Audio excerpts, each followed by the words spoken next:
জীবনের সর্বশেষ যে কাজটা কথাটা বলেছিলেন সেটা ছিল কি? নামাজ।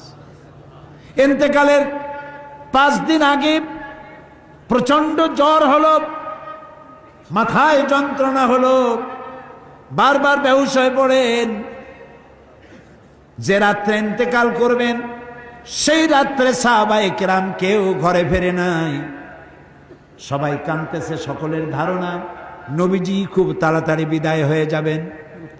ঘরের মধ্যে স্ত্রীরা কাঁদেন, জামাই কাঁদেন, নাতি নাতনি কাঁদেন।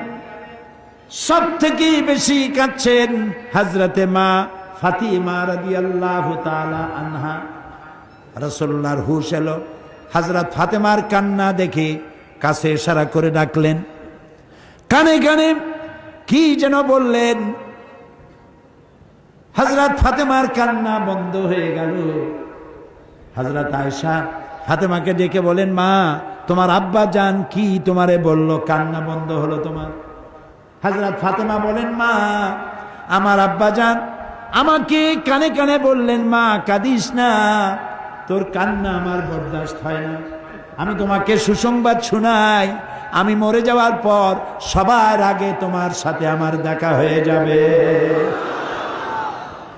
হযরত ফাতেমা বুঝতে পেরেছেন এর অর্থ হলো রাসূলের ইন্তেকালের পরে আত্মীয় স্বজনের ভিতরে সর্বপ্রথম ফাতেমার ইন্তেকাল হবে। হয়েছিল তাই। রাসূলুল্লাহ বেহুশ হয়ে পড়লেন, আবার হুশ হলো, আবার বেহুশ হলেন। ফজরের পরে হযরতে জিবরাইল এসে বলছেন, আসসালামু আলাইকা ইয়া রাসূলুল্লাহ, হে আল্লাহর রাসূল, আল্লাহ আপনাকে সালাম বলেছেন আর তিনি জানতে চেয়েছেন আপনি কেমন আছেন। তিনি জানেন আপনি কেমন আছেন, তারপরেও তিনি জানতে চেয়েছেন আপনার মুখে আপনি কেমন আছেন। নবীজি বললেন, আমি বড়ই কষ্টের ভিতরে আছি, অসুস্থ আছি। হযরতে জিবরাইল বলছেন, ইয়া রাসূলুল্লাহ, একজন নতুন ফেরেশতা এসেছে আজ আমার সাথে, যে ফেরেশতা কোনো মানুষের কাছে আসার জন্য অনুমতি কোনোদিন চায় নাই আর কোনোদিন চাবেও না, শুধু আপনার অনুমতি চায় আপনার কাছে আসার জন্য। সে ফেরেশতার নাম মালাকুল মউত। হযরতে মালাকুল মউত রাসূলের অনুমতি নিয়ে রাসূলের জাসাদ মুবারকের কাছে এসে সালাম পেশ করলেন। বললেন, ইয়া রাসূলুল্লাহ, আদম আলাইহিস সালাম থেকে নিয়ে শুরু করে এই পর্যন্ত আমি যত মানুষের জান কবজ করেছি আর কিয়ামত পর্যন্ত যত মানুষের জান কবজ করব, কারো কাছে অনুমতি চাই নাই, অনুমতি চাওয়াও আমার লাগবে না।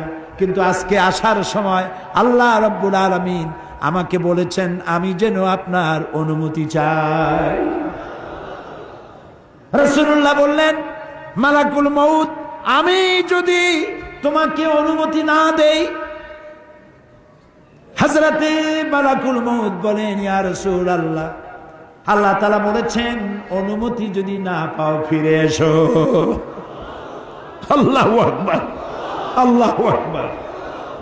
হযরতে জিবরাইল বলেন, ইয়া রাসূলুল্লাহ, আল্লাহ রাব্বুল আলামিন আপনার সঙ্গে দিদারের ইন্তজার করতেছেন।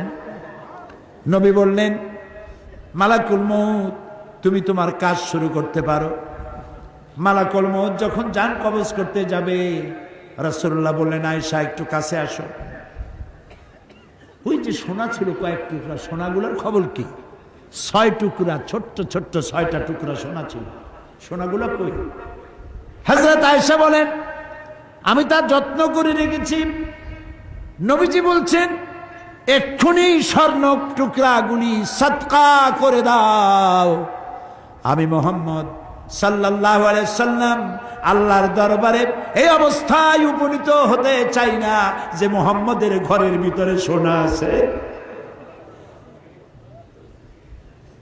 হযরত ওমর রাদিয়াল্লাহু তাআলা আনহু রাসূলের সঙ্গে দেখা করতে গেছিলেন একদিন।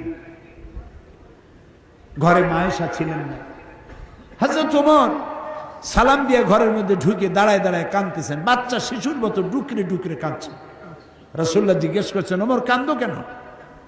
হযরত ওমর বলছেন, আমি বিশ্বনবীর ঘর দেখতেছি, ছোট্ট একটা ঘর, এক কোনায় একটা সরাহি পানি রাখার পাত্র কাইতে হয়ে পড়ে আছে, একটা গ্লাস কাইতে হয়ে পড়ে আছে, আর এক কোনায় 1 কেজি কি আধা কেজি জব পড়ে আছে, আর রাসূল শুয়ে আছেন দড়ি দিয়া বুনানো একটা খাটিয়ার উপরে, চাদর নাই, বালিশ নাই, হাত মোবারক মাথার তলে দিয়ে শুয়ে আছে, পিঠ মোবারকে দড়ির দাগ কেটে আছে। হযরত ওমর বলছেন, ইয়া রাসূলুল্লাহ, আমি তো বরদাস্ত করতে পারছি না, বিশ্বনবী তার পিঠে দড়ির দাগ, পানির পাত্র কাইট হয়ে পড়ে আছে, খাট নাই, বালিশ নাই, আপনি আমাকে অনুমতি দেন, আমি আপনার জন্য একটা তোষক বানাই নিয়ে আসি। রাসূলুল্লাহ বললেন, ওমর, আমি তো দুনিয়ায় শান্তি করতে আসি নাই, আমি যদি ওহদ পাহাড়কে বলি, ওহদ আমার জন্য সোনায় পরিণত হয়ে যা, ওহদ পাহাড়টাই সোনা হয়ে যাবে, শান্তি করতে আসি নাই। নবীজি বললেন, আয়েশা রে, সোনাগুলি বিতরণ করে দাও, সাদকা করে দাও। মালাকুল মউতকে বললেন, তুমি তোমার কাম সারো। জান কবর শুরু হয়ে গেল। নবীজি জীবনের শেষ কথা মুখ থেকে উচ্চারিত হলো, আসসালাত আসসালাত ওয়া মা মালাকাত আইমানুকুম, ও আমার উম্মতেরা, নামাজ নামাজ।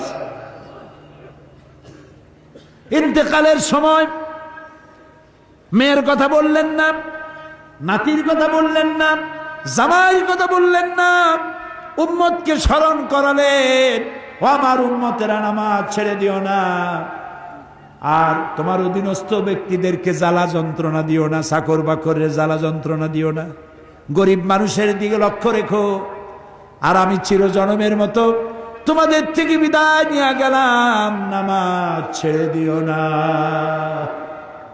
কিয়ামতের দিন ওই রাসূল যদি আমাদেরকে উম্মত বলে পরিচয় না দেন, জান্নাতে যাওয়ার উপায় নাই।